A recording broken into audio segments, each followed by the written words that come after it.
The Rothians have arrived.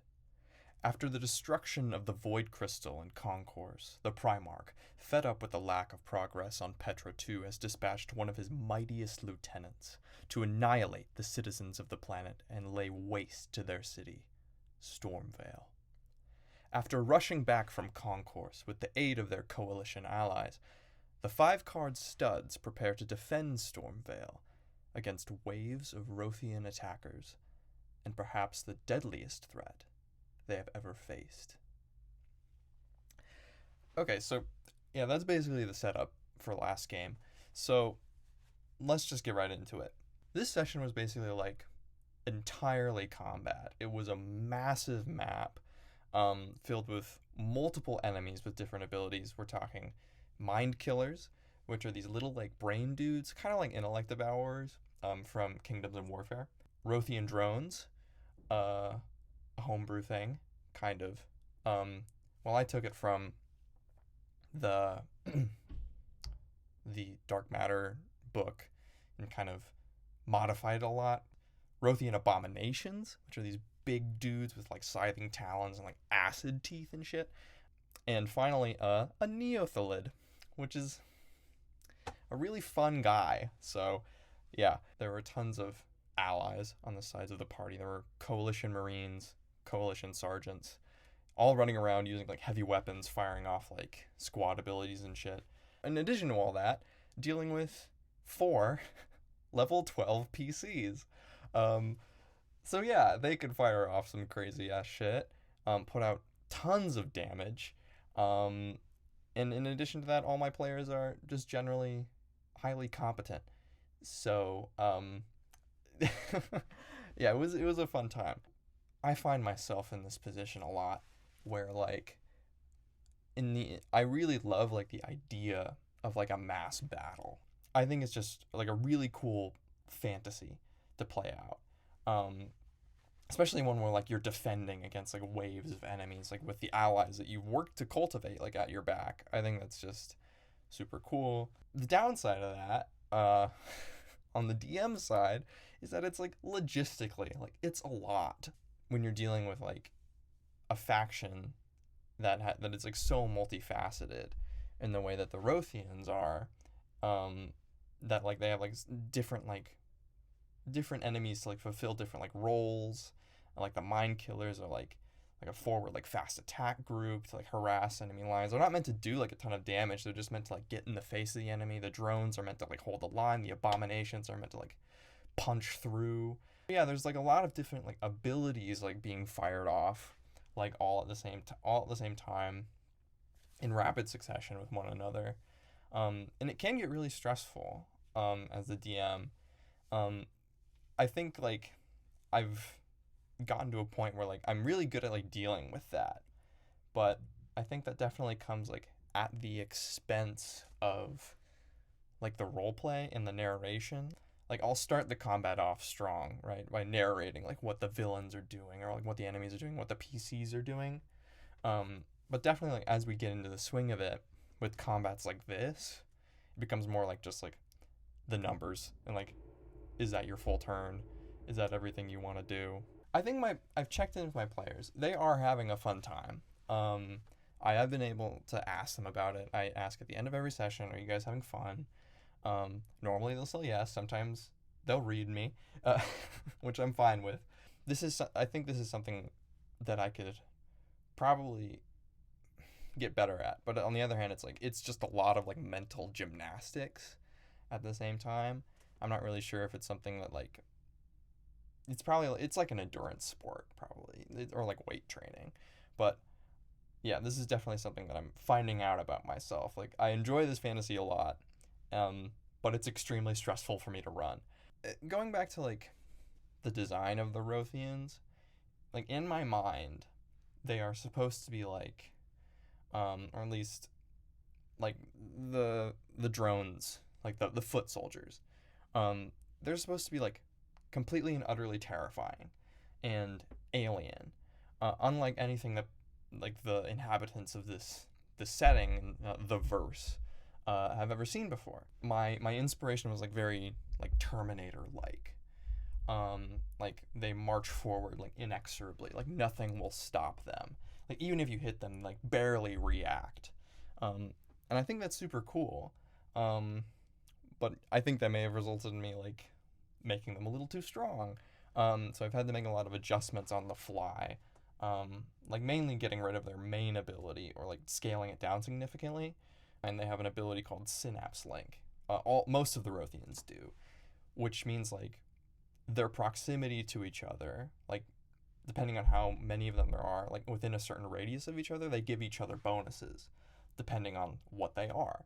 And the drones, they give each other like in the original text of the ability, it was like I can't remember off the top of my head. It was like one extra attack and then temporary hit points and then advantage on saving throws, like something like that, that's scaled depending on like how many of them were near each other.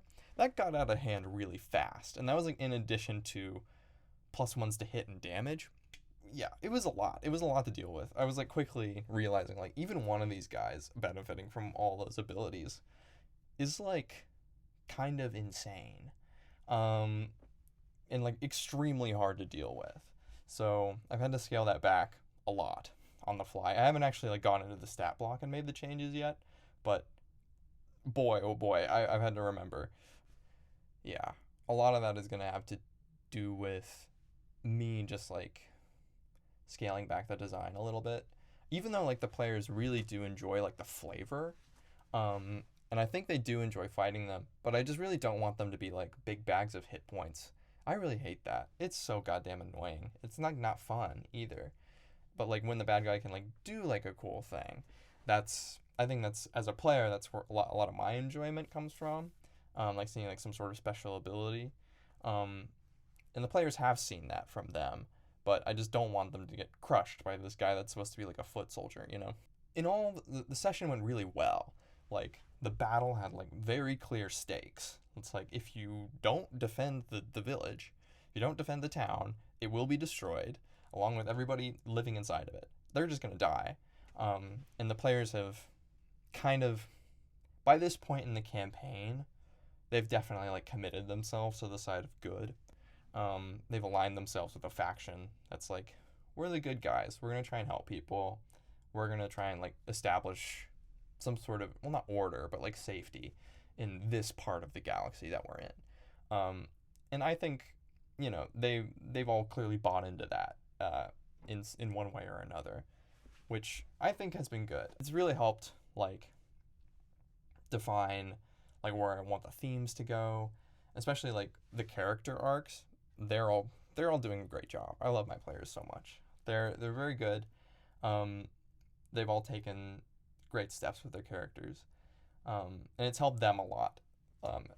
As far as like choosing allegiance, it's helped them like define like where they want their characters to go. So yeah, they were committed to the stakes of the story. Like it mattered to them, like these people dying or not. So that was good, and that like incentivized them to actually like try and win and not run away. In the book, in the Dark Matter supplement, there's this weapon called a diode beam, which is like this heavy like like beam weapon. One of the NPCs, this lone coalition marine, he just fucking wrecked face with this diode beam. Like he was getting like tons of damage with it.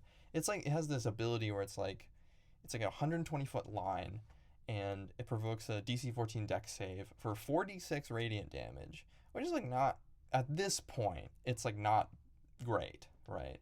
But like I mean it's good plink damage, like depending on the enemy you're talking about. And this guy was just like lasering Rothians left and right with it, getting tons of good plink damage. Um, and he survived. Like he has survived like 3 full rounds of this massive combat where most of his friends have died. And the crew is like totally fucking rooting for this dude. Like this dude's gonna get a Medal of Honor if he survives. I mean, I'm not gonna try and kill him, but like, we'll see what the dice say. I'm really happy that all the PCs got their cool moments, or are having their cool moments currently. But currently, though, the Warlock in the party, he has recently forsaken his patron. Great move. So yeah, he's going through a little bit of a like Ford-esque redemption arc right now, which I'm very excited for, which I have some great spice planned for. I talked to him about the session um, after the big fight and stuff, and I said, hey man, are you having a good time? Because like you can't really do anything. Um, and he was like, he actually said like that he was having a good time. Like he had to think about like the movement and like his positioning a lot more. Like taking those like tools away from him has like caused him to like think more critically about like his like positioning, like what he can do to help the party, like even like in his unempowered state. But I did reassure him like, hey man, like not much longer of this. Like you've got the spice coming back soon. And also just like god damn, these guys can do work. Like they can really put guys away. We're talking about a high level paladin, high level monk, high level artificer, high level warlock. He will be back online soon. But yeah, they can really get it done. Like especially because they're all very good at the game by this point. We've been playing together since like 2019, since fucking high school. We all know each other very well. We all know each other's styles very well. And yeah, everyone's very good at combat by now, which has been something super fun to see over the years of DMing. We left the session on a very fun cliffhanger, with the Neothalid going like erupting from the ground right in front of the walls of the city, and it's looking dire for the heroes. But what many of them don't know is that an old character is coming back. Earlier on in the game, my friend Misha, he said, hey man, I'm not having fun with Ranger, can we switch? And I was like, sure. And we came up with a fun way to get his old character out of the game, so that she could retrain into fighter and rogue multi-class. Yeah, it's going to be super sick. A lot of great themes going on, a lot of great story moments going on. I'm super excited.